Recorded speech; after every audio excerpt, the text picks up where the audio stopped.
Good afternoon, ladies and gentlemen. Welcome to another edition of The Democratic View. My name is Phyllis Italiano, and I'm the hostess, and I have a lovely young lady here from Montauk. We don't often get people from Montauk, and usually when it is, it's Jeremy, who is not a beautiful young lady. So, Laura Michaels, may I ask you, is there any particular organization that you represent? So I am the president of Ditch Plains Association, and I probably do the most work for that organization. Okay, so tell me, I always like to know a little bit about people so that the audience can know something about who you are. Sure. It's my old Charlie Rose trick. So he's my mentor. He doesn't know it, Okay. But he is. And so tell us where you were born and raised, and a little bit about your background, college, what you worked at. Okay. I was born in New York City, and my parents left there after a few years, and we moved to Texas and spent some time there. Where? In Houston. My father was a chemical engineer. He worked on water processed decaffeinated coffee. Oh. So we then went from there to New Jersey, and I went to high school there. And then I decided to go to college in New York City. So I moved into New York and went to FIT for college. That's the Fashion Institute of Technology, in case anybody doesn't know. Right. And you went into some kind of design after that? Yeah, so I went in for graphic design and advertising. Uh-huh. And how did you come out to Montauk?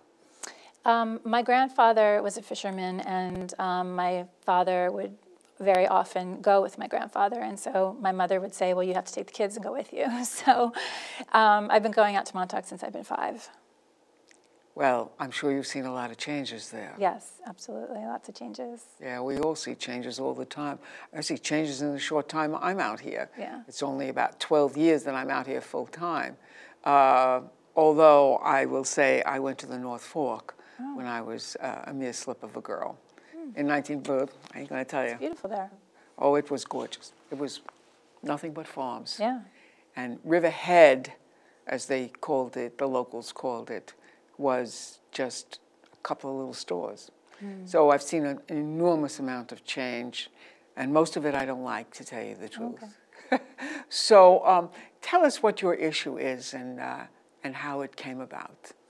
So the Ditch Plains Association was started in 2013, pretty much on the premise of when after Sandy, when we were going to have all the issues with the Army Corps of Engineers coming in and replenishing the beaches. And we wanted to make sure that Ditch Plains was going to be brought into that mix because it was such a sort of economic driver for, all of East Hampton. And it was very important for us to be able to have that included.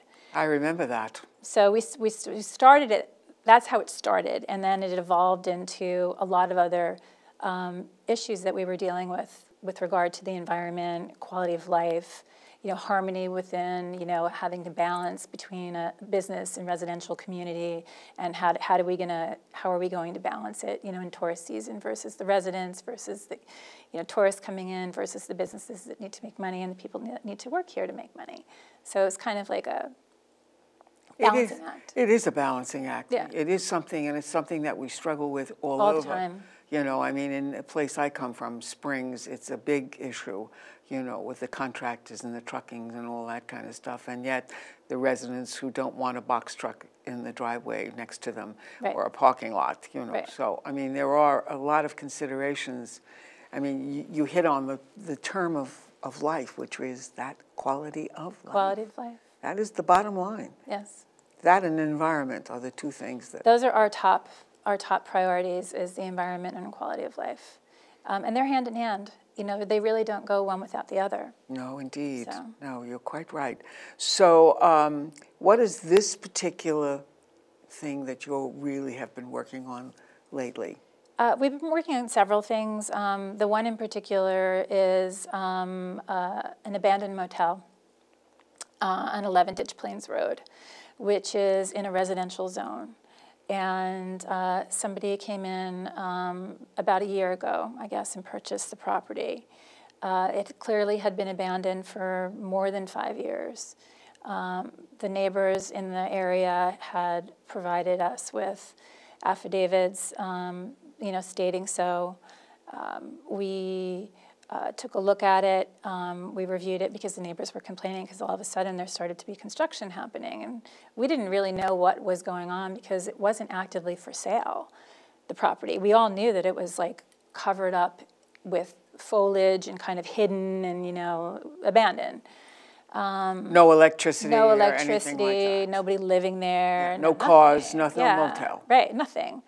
And, you know, back when everything was rezoned, it's now a residential B zoning. So it's not, that use is not allowed to be there any longer as a motel. And so, unfortunately, an application went in to the building department, and I don't believe that there was any kind of due diligence on the part of the building inspector at that time to look in to see whether or not the building permit was issued properly. And so they issued one. And what year was that? It was last year. It was 2014. I believe the building permit was issued in June, and I don't believe the construction started until like the fall. And you had no idea that there was a building permit issued to them? No, we didn't. Yeah, and they just started the construction. So they didn't post it? I think it was posted, but it was posted after. After you all started to complain? Well, I think it was posted in the fall. I don't think it was posted in the summertime. Again, like when you're a community, when you start to watch properties, you watch them because you see a for sale sign on them. So then you go, okay, well, I know that, usually it goes into contract, and the next thing you know that there's a permit there. Nobody remembers there being a permit there until the fall, which sort of makes sense because they wouldn't start construction at the end of the summer. Usually people don't do that. And so how has all of this gone on? What's been happening? So we had gone to the building department, the head of the building department at the time, and let him know that it was an abandoned motel and that we believed that the building permit was issued in error, that it needed to be revoked. We provided the affidavits from 7 of the surrounding neighbors, some of them right next door, stating that the abandoned motel had been occupied for 5 years or longer. In 2009, the Suffolk County took possession of the property for non-payment of real estate taxes. So that was clear that it wasn't operating as a motel. And then the fire marshal, in the fire marshal records, most recently what came up was that it's noted that there was no electricity in that building in 2005, and that in order for him to inspect, he would have to come back when the electricity was turned on, and they would need to call him and let them know when it was going to be turned back on. And there was no follow-up, there was no call, and there was no reinspection of that property. So if this building had been abandoned since 2005, that's 10 years ago. Right. It must be in terrible It was in condition. terrible disrepair. Right now, it's completely renovated because the owner renovated it. So he went ahead and renovated it? Yes. And the building permit was not revoked? That's correct. Oh. Dear, that's terrible. Yeah. So, right now, they're waiting for a CO. They're waiting for the town to issue a certificate of occupancy. The Ditch Plains Associations had to retain Toomey, Latham, Shea, Kelly, Dubin, and Cortero to represent us on this matter. And so there is a lawsuit? No, there's not a lawsuit yet. There is, we have representation that to the town. Yes, to the town. And are there any points at which you are at to be able to get some changes made? I mean, what's going to happen? Well, I think it's important to understand that there's some code. There's a very clear code, our East Hampton Town Code, that says that abandoned use is 18 to 36 months. So we are well beyond that abandonment time frame. So this location was clearly abandoned. The owners have not come forth to show any kind of, or rebutted any of this information, like providing leases or providing back tax records or sales tax or hotel tax, or even electric bills or water bills or anything like that to show that it was in occupancy. Their attorneys have, I believe, sent a letter to the town requesting for a certificate of occupancy to be issued. I want to just backtrack a minute. If the Suffolk County took over this because of lack of taxes, how did someone get to buy it? Did they have to pay those taxes before? That's correct. So what happened was, I believe what happened was the owner went and paid the taxes and then sold the property to the current owner.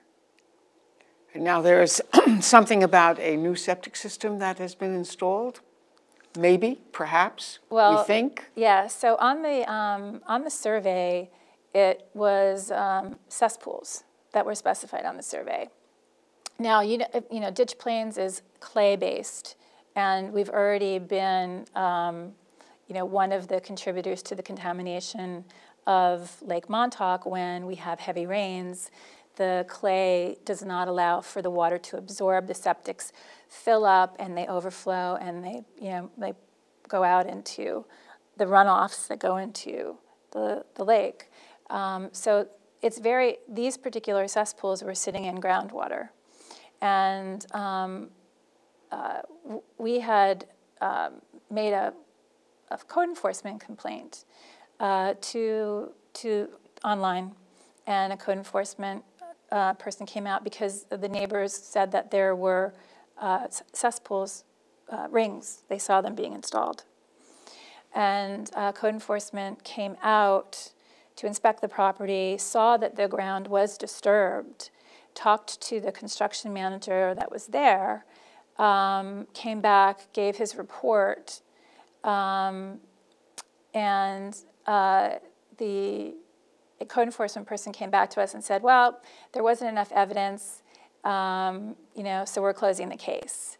And we said, well, it was just coupled with the fact that there's 7 affidavits that say there were septic rings being installed.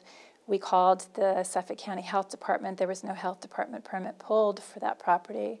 There was no building permit pulled for that property to replace the septic. And you've got these 7 affidavits coupled with disturbed ground. How could that possibly be? And they said, well, he said the town attorney's office said that there wasn't enough information and closed the case. So they took the word of the construction manager is what you're really saying. I suppose. Yeah, instead of really maybe, I don't know, do you dig? Do you do what? I mean, certainly if it had a cesspool running into that motel, by now I'm sure it would have been dysfunctional. How old is the building in the first place? From the 40s. From the 40s? 40s, 50s, yeah, it's really, really old. And it would not be up to Suffolk County health standards right now. And the property is very narrow, so I don't even know if you'd be able to get as many rings as was required to service a 9-unit motel in a 50-foot wide property, you know, because there's really not enough room to. It's very narrow. If you've seen the overhead maps. Well, we've heard a lot about Lake Montauk and how polluted it is, and it was a great deal of hullabaloo in the last administration about what kind of signs to post so people didn't swim there, you know. And I don't know if you remember that. Oh, well, South Lake, last year I went to South Lake probably 15 or 20 times over the summer, letting people know they shouldn't swim there because the sign was taken down. And I don't know who took the sign down, but there were little children that were swimming in the water. And so I would go up to their parents and say, I'm really sorry, but you really should not be swimming here. You know, there's plenty of other beaches that are safer to swim at, you know, but this has very high bacteria levels, you know, especially when we have rain, the runoff. And they were very thankful. And then finally we were able to replace the sign. The town was able to replace the sign and put it back up so that now it's very clear that there's bacteria levels there and that you should not swim. That's an amazing thing, that sign was down and that people didn't know. Yeah. That's terrible. It's terrible. But it's there now, so that's a good thing. Hopefully it will stay, and we won't. Yeah, well, I'm glad it wasn't my kid, because I would have done it. something. I would have screamed blue bloody murder. Yeah. You know, if it had been my child swimming in that, or my grandchild swimming in that area that really was polluted and you know, had a lot of contaminants in it.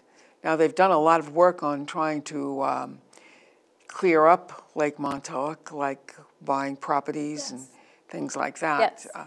But that does not mitigate what the Ditch Plains area flows into Lake Montauk, does it? That's what they say. They say that, you know, the entire Ditch Plains area is clay, you know, so it doesn't absorb the water. It sits on top of the, you know, and it just runs this sideways. And of course. I mean, that was the reason, you know, another one of our issues that we had to deal with was the East Deck and the ED40 development that they wanted to develop that property.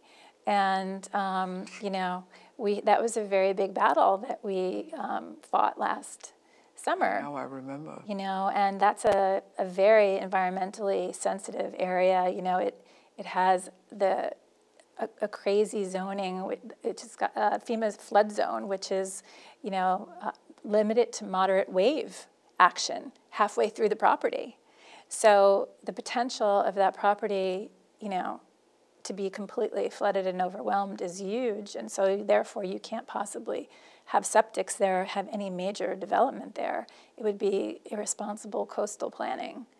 You know, so we've been pushing the town to really purchase that property because the town owns property on either side, and then it would be considered, you know, a feeder beach to the other beaches, and there wouldn't be any development, and therefore we wouldn't have any additional septic effluents, and it would be, you know, that we would assure that there would be no coastal hardening because anybody who's going to be developing there and spending any amount of money is going to want to protect their property from Mother Nature. So they're going to want to put. Well, what fool would do that? Don't they know about this ocean? Have they not seen the ocean when it's wild? I have. I remember a nor'easter in '96 where I walked along the shore of Fire Island, and from my town of Lonelyville through to to Fair Harbor, there was house after house after house in the surf. Yeah. You know, I've seen it. Yeah. I know what it is. Yeah. It's very dramatic. Yes. And anybody who thinks they can control the ocean should be in, you know, some kind of mental health hospital, because that's impossible. It's impossible. And now with climate change and reading all about, which we all do every day, read about, you know, the rising of the ocean levels. It's inevitable. And you wonder. Yeah. What do you think the plans are by this new owner on this motel? Why would he put that kind of money into something that is so tenuous anyway? Which one? The one you're talking about. The East Deck. Yeah. We've asked the town, you know, we had petitions, over 5,000 people signed, to ask the town to purchase the property under the CPF fund. And the first appraisal came in very low. The property owners probably put maybe $18 million. They spent about 14. They probably put a couple more million into it. They actually did a really nice job of replenishing the dune with sand, the right way to just sand, and then they put grass on top of it, which is the right way to do Yes, I know all about that dune replenishment. So, they're looking to recoup some of that money. So the town did their first round of appraisals, and it came back very low, $7.5 million. And the property was bought for 14, without the improvements. So CCOM, Ditch Plains Association, and Surfrider got together as a coalition, because we've been working as a coalition on this particular event, the ED40 project, to ask the town for a second appraisal. Because normally you get more than one appraisal anyway, and two, we really believe it's an important piece of property that the town should purchase. And on the original Ditch Plains motel that we were talking about, the 9-unit one, what do you think isn't that also near the water as well? It's down the street from the water. It's closer to 27 than it is to the beach. Uh-huh. So it's just a few feet, about 200 feet, less than 200 feet in from 27. What it is, though, is, we don't need a lot of density in Ditch Plains. We need low density. He had the option of turning that into just 2 houses. There was a cottage in the front, and the 9-unit motel could have been a house. It didn't need to be a 9-unit motel, which would create more density for the neighbors, and not just the neighbors, for everybody in Ditch, and more septic effluents. Oh, God. You're talking the about... difference between a 9-unit motel and a house is quite different. So, he can certainly reduce down those units to, 1 or 2, and make it and less, because he's done the construction work on it. I mean, there's things that you can do to it. It's not at a complete loss. He got it at a pretty low price considering the market, because it was in such disrepair and because it was abandoned. Well, it seems to me also that people need to have a little bit of foresight in that Ditch Plains, which is a very famous area. I mean, it is the surfing capital, I would say, of Long Island, and yes, it is. Certainly draws a lot of people, and I'm sure this owner has other properties that he benefits from the main attraction of Ditch Plains. That's correct. So it seems to me he should, bite the bullet. Yeah, I mean, Ditch Plains Beach is such an important economic driver. I think, as I said earlier, to all of East Hampton, people come here to surf. They come here. It's iconic. It's known throughout the world. It's known in even Europe. People are coming from Germany and France to surf here. Without Ditch Plains Beach being Ditch Plains Beach, I'm not sure how much, tourist traffic we would get here if that beach was gone or destroyed because of development that would cause it to deteriorate. One would be putting, structures there that are not necessary. So you will continue on with this?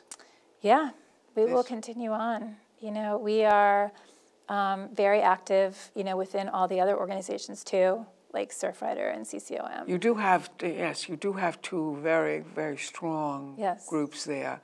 And Defend H2O. I mean, we have that too that we work with. Defend H2O. And we're constantly, we call it like a coalition. We're constantly in talks, even things outside of Montauk that we're talking about. There's other applications that are happening in the springs that, people are asking for variances for separation of groundwater. We're not for that. And so, we're looking to clean up our water. We're a septic society out here. And it's really, really important to make sure that we have clean water. And with no wastewater management system in place, and with continued amounts of population rising, you know, we're in jeopardy with our quality of A water. lot of people don't understand that water is the new gold. Yeah. I've said that, I think, about 100 million times on this show, but it's true. It is. It is going to be in the whole world Yeah. among the most precious of all things. That is water and food in the next Yes. 30, 40 years. You're right. And, you know, a lot of people don't realize it. You know, they really think that they can go on, you know, happily living the way they are right now, and it can't be. We all have to be aware of these things. I know our Springs group is going to have Pio Lombardo come and tell us about some of the dangers that Springs faces now. Yeah. And we do. We do indeed. Yeah, we had Pio come and speak to us in Montauk as well, and it was very enlightening.